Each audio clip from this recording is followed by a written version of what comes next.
Because of the originality of Bon Iver, it's hard to pinpoint any one or two influences that the band has had, but I'm going to try to do that in this video. I'm going to give 5 albums that I think have influenced the band's sound, but also kind of just sound like Bon Iver. Alright, we're going to start with a classic. This is John Prine's 1971 self-titled album, John Prine. If you know country or you know John Prine, you probably know Angel from Montgomery, just this Alabama anthem, country classic. It's been covered by tons of artists. Not my favorite from this album, but I had to include it because it's the most known. My favorite from this album is Spanish Pipedream, kind of Prine's plea for a simple, minimalist, natural life out in the countryside with no distractions from TV or the newspapers or any of that gunk that keeps us away from our heart and soul. And I'm a sucker for these types of songs and this type of aesthetic, just like cottagecore. I love watching dudes building cabins on YouTube. That's my stuff. Lastly, we've got Illegal Smile. This is a kind of political folk tune. It says it in the title, it's about drugs. Illegal Smile. Kind of like, why should the government regulate what we do in our rooms and in my own bedroom here if the most harm I'm able to do is go on a staring contest with a hot dog and the hot dog wins and my self-esteem is bruised. Alright, moving along quickly, we'll move from a classic to a more chill album. It is Swamp Ophelia by the Indigo Girls. Nice 1994 album with insane artwork. I love everything going on here. It's just, you can get lost in this. I like the colors, just great. Lots of love songs on this album, and I've picked 3 of them that I want to go over. The first one, most popular from this album, is Power of Two. This song goes over how powerful love can be between 2 people, how much good it can do, how much it can influence one person when being in that sort of relationship, and also kind of raises this question of math and exponentiality, like 3 to the power of 2 is 9, but 3 plus 3 is 6, and how love leads to multiplication, not just addition. It's exponential, not linear. Next up we have Fugitive, which is Vernon's favorite song of all time. I don't know if that's still the case because people's favorites change like every day. But you can find interviews and on stage where he says this, so it's well known. When I looked up the meaning of this song, it seems to be about how one of the Indigo Girls was in a relationship with a woman, and that woman had not come out yet. And as the Indigo Girls increased in popularity and grew stardom and kind of had a lot more eyes on them, it was hard to balance having this hidden relationship with being a celebrity, essentially. Last one from this album, we have Mystery. Beautiful love song about how 2 people who might not really, on the surface, be compatible for each other, how they find love, why they find love. Is it kind of a natural mystery about why this happens? Do people get to choose who they love? Or is it just some divine order of things and a destiny that you're bound to be with someone who others might not think is suited for you? Moving on to the freebie album of this video. This is just the one that I threw in here. I get creative freedom to pick. We have Bob Dylan's 1970 New Morning. Vernon is a strong proponent of Bob Dylan. He loves Bob Dylan. It was hard to pick which Bob Dylan album I should go with, but I knew I had to pick a Dylan album. Vernon did an episode of his Song Chest Radio Hour entirely centered around Bob Dylan. So I think he played 10 or so Bob Dylan songs, and 2 of them were from New Morning. So I decided to pick this one. Maybe he likes it the most. I don't know. First one from this album, you probably know it. Everyone should know it. It's The Man in Me. Great love song. The most popular one from this record. This song is so good. It's a love song, but it's so versatile. You could play it at a wedding and people will dance. You could play it anywhere in the world and you'll want to dance. You could play it in the car and you'll start singing along to it. You could play it with your loved one. It's so good. Just add it to your liked songs if you don't have it. Next one, we have Sign on the Window. This is similar to Spanish Pipedream by John Prine. Kind of another plea for simple life in I think the states that Dylan mentions are Utah and California maybe. Just living in the country with your wife and you got a nice house. It's small, but it's modest and it's all you need, and you don't need TV.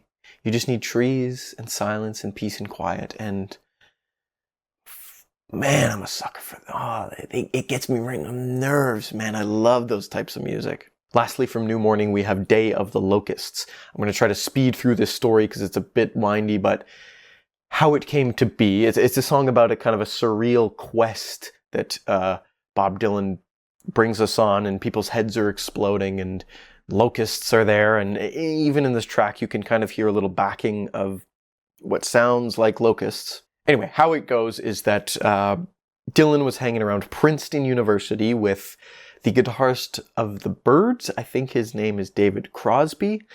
And Princeton reached out to Bob Dylan. They said, hey, we'll present you with an honorary doctorate degree if you come to our graduation ceremony.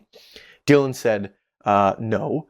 And then the guitarist, David Crosby, kind of tried to convince him a bit. He said, hey, Bob, what's the worst that could happen? You show up there, you stand around on stage, you get a doctorate degree. What's the worst that could happen? Something along those lines. I wasn't there. Wears him down and convinces him. Dylan agrees. They get into Crosby's limousine. They smoke a joint. They get to the ceremony. The faculty tell Dylan, hey, if you want this degree, if you want us to bestow it onto you, you need to wear the cap and gown and this kind of ridiculous ridiculous regalia that every graduation ceremony has. Dylan, of course, says no. Crosby comes back. He tries to wear him down again. He goes, hey, come on, Bob. You just got to wear it once. It'll be 20 minutes. You stand on stage. Sure, you look foolish, but then you're a doctor. Something along those lines. I wasn't there. Dylan acquiesces. He goes, okay, sure, whatever, fine. And he does it, and he gets the degree.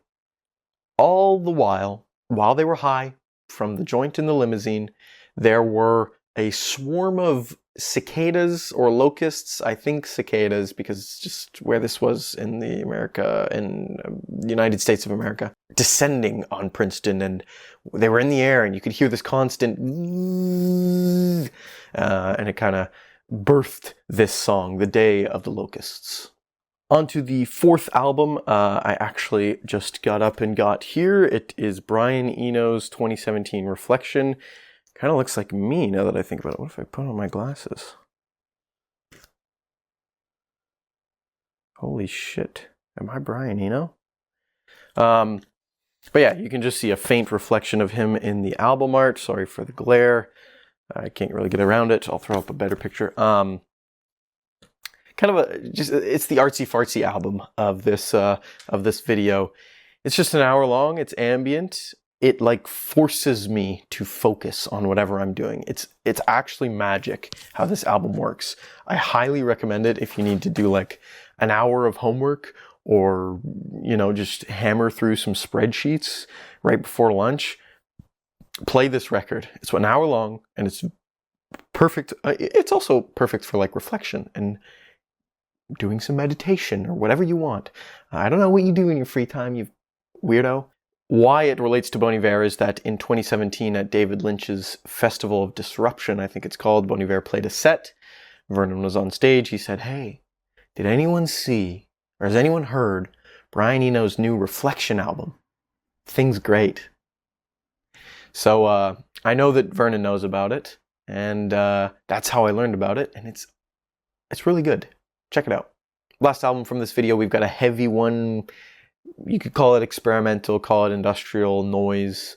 I don't know how to say the names because I don't ever say them. I don't speak to anyone about this artist, but it's Merzbow, his 2013 album Merzbeat.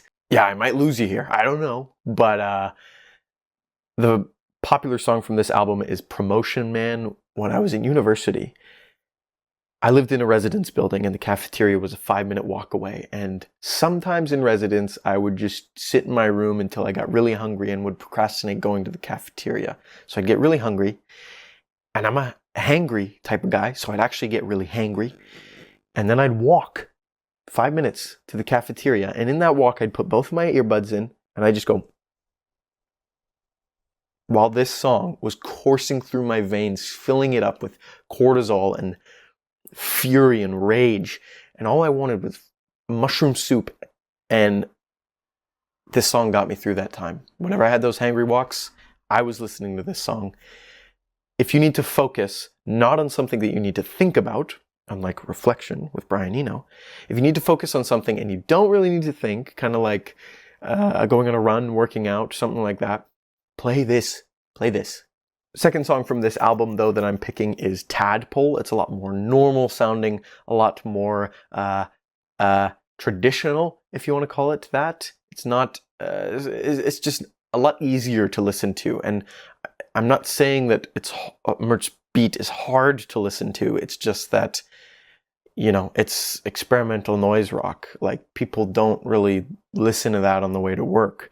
But Tadpole kind of fits more in that mainstream category. Lastly, I'll pick Shadow Barbarian, a 13-minute journey of a song that is very rhythmic. There's a lot going on. There's some horns, I think synth and guitars, the main attraction, but it's really nice.